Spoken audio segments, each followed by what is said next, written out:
বন্ধুরা, নতুন ভিডিওতে আপনাদের স্বাগত জানাই।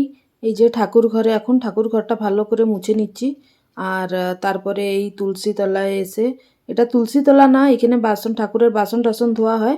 আর এটা এক্সট্রা তুলসী গাছ, বাইরে একটা মানে ঘরের সামনে একটা তুলসী গাছ আছে যেখানে পুজো হয়। আর এই তুলসী গাছটিকে খালি পাতা নেওয়া হয়। আর এবার ঠাকুর ঘরে চলে আসলাম। ঠাকুর ঘরে এসে ঠাকুর ঘরটা তো মুছে নিয়েছিলাম। এখন ঠাকুর ঘরের যে বেদিটা সেইটাকে খুব সুন্দর করে মুছতে হবে। ঠাকুরের সব ফুল টুলগুলো তুলে নিলাম, বাসি ফুলগুলো। আর এখন ঠাকুরের বেদিটা মুছবো। মোছার সময় আপনারা দেখতে পাচ্ছেন আমি একটু অগুরু মিশালাম ওতে, কেন কি ঠাকুরের বেদিটাতে প্রচণ্ড পরিমাণে পিঁপড়ে টিকটিকি, কখনো কখনো ইঁদুর চড়ে।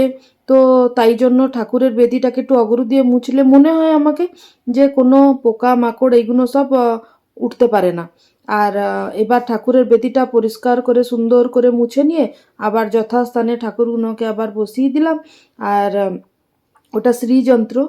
আর আমি মা কালী বা মা আদ্যার একটা ছোট বি কিনবো, আসন। আমি পাচ্ছি না অত ছোট আসন। তো ঠাকুরের বেদিতে এটা দিয়ে মুছলে ইঁদুর কি করে জানেন, প্রদীপের যে সলতে আছে সে সলতেটাকে নিয়ে পালিয়ে যায়। তো সেই জন্য এখন অগুরু জবের থেকে আমি অগুরু দিয়ে মুছছি, মানে জলের মধ্যে একটু এক ড্রপ অগুরু দিয়ে যখন মুছছি আর কিছু চড়ে না। তো আমাকে মনে হয় যে বেদিটা খুব সুন্দর হয়, একটা সুন্দর সুবাস বি আসে, আর পরিষ্কার লাগে বেশ। তো ঠাকুরের জায়গা তো হচ্ছে পরিষ্কার পরিচ্ছন্ন জায়গা।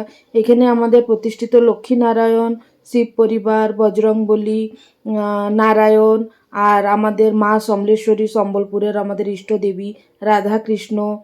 আর উপরের দেখছেন আপনারা কৃষ্ণ রাধা কৃষ্ণর একটা মানে কি বলে ধ্যান মুদ্রা, লোকনাথ বাবা, সাইনাথ বাবা সবাই আছে। ঠাকুর ঘরটা খুবই ছোট।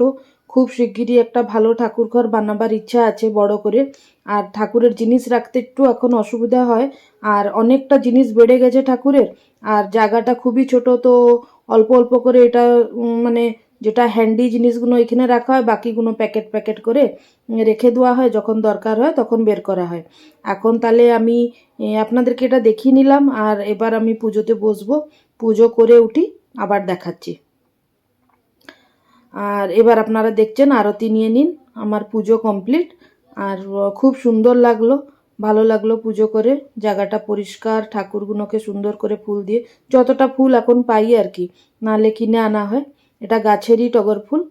পুজো কমপ্লিট, আবার দেখা হবে পরের একটি ভিডিওতে। Tata, bye bye.